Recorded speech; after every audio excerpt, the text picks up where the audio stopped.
ఆంధ్ర కశ్మీరంగా పేరుగాంచిన మన్యం ప్రాంతం ఇప్పుడు మధుర ఫలాల సాగుకు కేంద్రంగా మారింది. హిమాలయ ప్రాంతాల్లో పండే యాపిల్, డ్రాగన్ ఫ్రూట్ తోటల పెంపకం ఇప్పటికే మన్యంలో విస్తరించాయి. తాజాగా విదేశాల్లో పండే స్ట్రాబెర్రీ సాగు గిరి రైతుల పంట పండిస్తోంది. ఆంధ్ర కశ్మీరంలో సిరులు కురిపిస్తున్న స్ట్రాబెర్రీ పంటపై స్పెషల్ ఫోకస్ ఇప్పుడు చూద్దాం.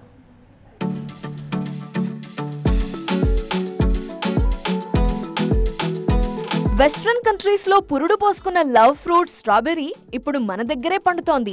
ఆంధ్ర కశ్మీర్ గా ప్రసిద్ధి చెందిన మన్యంలోని లంబసింగి, రాజుపాకలు ప్రాంతంలో గిరి రైతులు ఈ పంటను విజయవంతంగా సాగు చేస్తున్నారు. ఈ సీజన్లో స్ట్రాబెర్రీ సాగు విస్తీర్ణం కూడా పెరిగింది.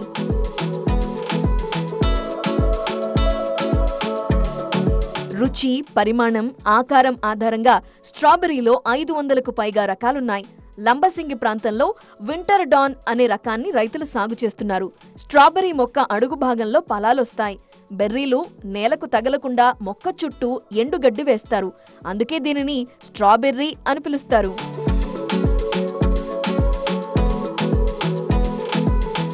గులాబీ జాతికి చెందిన స్ట్రాబెర్రీని మన దేశంలో ఈశాన్య రాష్ట్రాల్లో అధికంగా సాగు చేస్తున్నారు.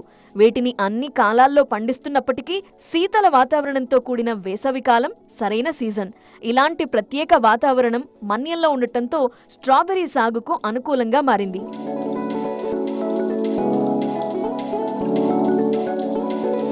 స్ట్రాబెర్రీ సాగుకు ఉమ్మడి విశాఖపట్నం జిల్లా ఏజెన్సీ ప్రాంతం లంబసింగి అనుకూలంగా ఉంటుందని 1995లో గుర్తించారు హార్టికల్చర్ రీసెర్చ్ సెంటర్ సైంటిస్టులు. తొలి సాగులోనే మంచి దిగుబడులు రావటంతో ఈ ఫ్రూట్ సాగును విస్తరించారు ఇక్కడి రైతులు.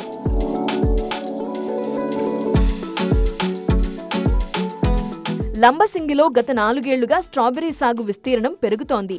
కొంతమంది మైదాన ప్రాంత రైతులు లంబసింగి పరిసర ప్రాంతాల్లో భూములు లీజుకు తీసుకుని 2018 నుండి స్ట్రాబెర్రీ సాగు చేస్తున్నారు.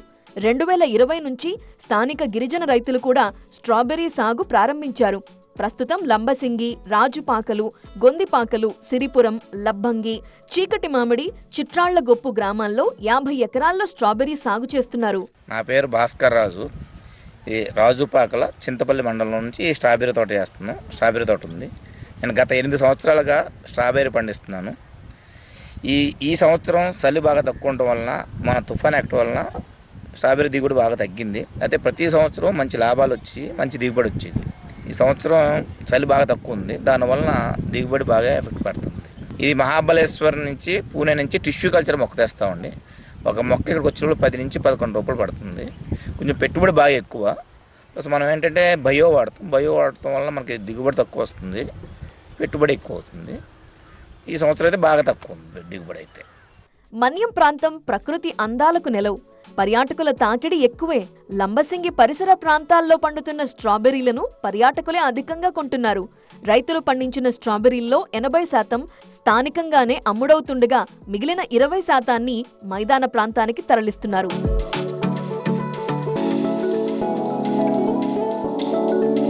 లంబసింగి జంక్షన్, లంబసింగి, రాజుపాకలు, చిట్రాళ్లగొప్పు గ్రామాల వద్ద రహదారికి ఇరువైపులా స్టాల్స్ ఏర్పాటు చేసి విక్రయిస్తుంటారు. 200 గ్రాముల చొప్పున పండ్లను ప్యాకింగ్ చేసి ఒక్కో ప్యాకెట్ను 100 రూపాయల చొప్పున అమ్ముతున్నారు. కొంతమంది పర్యాటకులు స్ట్రాబెర్రీ తోటల వద్దకే వెళ్లి తాజా పండ్లను కొనుగోలు చేస్తున్నారు.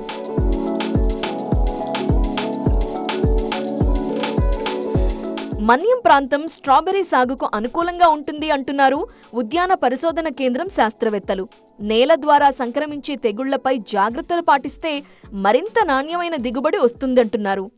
మన ఏజెన్సీలోని అల్లూరు జిల్లాలోని చూసుకున్నట్లయితే మనకి రాజపాకలు పరిసర ప్రాంతాల్లో స్ట్రాబెర్రీ అన్నది ఎక్కువగా పండించడం జరుగుతుంది. అయితే మనకి స్ట్రాబెర్రీకి సంబంధించి మొక్కలు అయితే మాత్రం మనకి పూణే నుంచి తీసుకొచ్చి ఇక్కడ రైతులు వేయడం జరుగుతుంది. ప్రతి సంవత్సరం శీతాకాలంలో మనకి పంట అనేది చేతికి అందివస్తూ ఉంది. అలాగే మార్కెటింగ్ కూడా చేసుకుంటున్నారు రైతులు. అయితే ఈ సంవత్సరం మనం చూసుకున్నట్లయితే మనకి చలి అన్నది తక్కువగా ఉండి ఈ వర్షపాతం అన్నది చలికాలంలో కూడా నమోదవడం వల్ల మనకి పంట అన్నది పూత స్టేజ్లో ఉండడం వల్ల మనకి దిగుబడి అన్నది తగ్గుతూ ఉంది. సో రైతులకి అనుకున్నంత దిగుబడి రాకపోవడం వల్ల వాళ్ళు కొంతమేరకు నష్టపోతూ ఉన్నారు. ఈ మొక్కలు వచ్చేసి మనం ఈ వర్షం పడే టైంలోని కొంచెం జాగ్రత్తలు తీసుకున్నట్లయితే మనము అదేంటి పంట అన్నది మనకు కొంచెం ఆశాజనకంగా అలాగే రైతులకు లాభసాటిగా ఉంటుంది. మన్యంలో స్ట్రాబెర్రీ దిగుబడి ఈ ఏడాది తగ్గినప్పటికీ వచ్చిన పంటకు పర్యాటకుల నుండి అధిక డిమాండ్ వస్తోంది. ఈ పరిస్థితి గిరి రైతులకు దళారుల బెడద లేకుండా చేసింది. శ్రమకు తగ్గ ఫలితం అందుకుంటున్నారు రైతులు. వచ్చే ఏడాది మన్యంలో స్ట్రాబెర్రీ సాగు విస్తీర్ణం మరింత పెరిగే అవకాశాలున్నాయి.